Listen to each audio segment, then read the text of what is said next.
মস্কোতে স্মরণকালের ভয়াবহতম হামলার রেশ কাটতে না কাটতেই এবার নতুন হামলার হুঁশিয়ারি দিয়েছে ইউক্রেন। রাশিয়ার সবচেয়ে ঘনিষ্ঠ মিত্রদেশ বেলারুশকে সরাসরি সামরিক হামলার হুমকি দিয়েছেন ইউক্রেনের প্রেসিডেন্ট ভলোদিমির জেলেনস্কি। কিয়েভে এক জরুরি সংবাদ সম্মেলনে তিনি এই চরম হুঁশিয়ারি দেন। জেলেনস্কি স্পষ্ট ভাষায় জানিয়েছেন, ইউক্রেন সীমান্তর কাছে বেলারুশ ভূখণ্ডে কিছু বিতর্কিত যোগাযোগ যন্ত্র ও সামরিক সরঞ্জাম বসানো হয়েছে। ধারণা করা হচ্ছে রাশিয়াকে সুবিধা দিতেই এই সামরিক সরঞ্জাম বসিয়েছে বেলারুশ।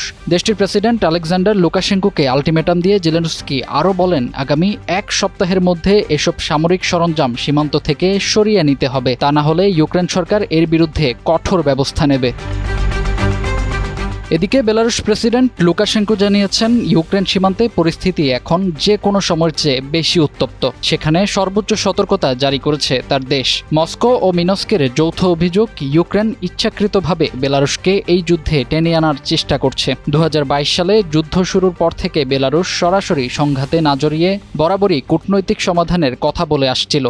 কিন্তু জেলেনস্কির এই নতুন হুমকির পর ইউক্রেন যুদ্ধ এবার বেলারুশ সীমান্তেও ছড়িয়ে পড়ার আশঙ্কা করছেন সামরিক বিশ্লেষকরা। ফাহিম হৃদয়, টাইমস টুডে।